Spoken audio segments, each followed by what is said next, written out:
Placental abruption जो है वो बहुत कॉमन होती है इसमें प्रीक्लैम्शिया में। अब प्लेसेंटल एब्रप्शन मतलब कि प्लेसेंटा फट जाता है, अवल का फट जाना नॉर्मल ज़ुबान में से बोलते हैं। या तो ब्लीडिंग बहुत सीवियर शुरू हो जाती है या फिर ब्लीडिंग नहीं शुरू होती, सीवियर एब्डोमिनल पेन, इतनी ज़्यादा सीवियर टेंडरनेस होती है कि फ़ीमेल अपने पेट को टच भी नहीं कर पाती। जब स्कैन करते हैं तो उसमें आता है जी प्लेसेंटल एब्रप्शन हो गई है, और ये इसका बहुत बड़ा एक कॉम्प्लिकेशन है। लेटर ऑन जो होती है वो फीमेल, उसके अंदर रीनल या फिर कार्डियक इश्यूज़ चलने लग जाते हैं। एक और जो बहुत इंपॉर्टेंट होता है वो होता है इक्लैम्शिया स्टार्ट हो जाता है। अब इक्लैम्शिया है क्या? जब प्रीक्लैम्शिया है, प्रीक्लैम्शिया में आती हैं दो चीज़ें, एक बीपी हाई, दूसरा यूरिन में प्रोटीन।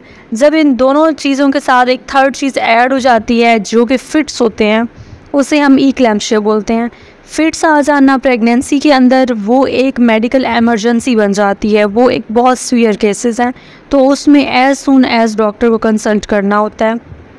अब देखने में बीपी हाई होना एक बहुत सिंपल सी चीज़ है, बहुत ज़्यादा, जिसे बहुत से मैक्सिमम हमारी सोसाइटी के लोग इग्नोर कर देते हैं कि अच्छा ठीक है बीपी हाई है, थोड़ा रेस्ट करते हैं ठीक हो जाएगा, इसको इग्नोर कर देते हैं। लेकिन एक बीपी हाई जो है वो इश्यूज़ क्या क्या करवा रहा है, लेटर ऑन जाके वो कौन कौन सी कॉम्प्लिकेशंस करवा रहा है, तो इसका मतलब है ये चीज़ इग्नोर होने वाली नहीं है।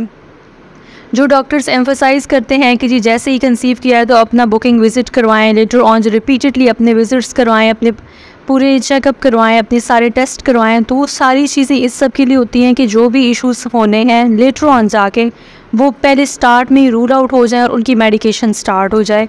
तो इसीलिए कंसीव करने के फ़ौरन बाद आप अपने डॉक्टर से कंसल्ट करें, अपने सारे टेस्ट करवाएं, अपना रेगुलर चेकअप करवाते रहें ताकि जो भी इश्यूज़ हैं वो आपके स्टार्ट में ही कवर हो जाएं, बजाय इसके कि आगे जाके इश्यूज़ हों। क्योंकि बीपी हाई देखने में एक नॉर्मल चीज़ है, लेकिन बहुत ज़्यादा इसकी कॉम्प्लिकेशंस हैं, बहुत ज़्यादा इसके इश्यूज़ हैं जो कि मदर की और फीटस दोनों की हेल्थ को, दोनों की इवन लाइफ को कम्प्रोमाइज़ कर सकते हैं। होप सो आपको ये वीडियो अच्छी लगी होगी, तो दुआ में याद रखिएगा, वीडियो को लाइक कर दें, चैनल को सब्सक्राइब कर दें। Thank you so much. अल्लाह हाफिज़।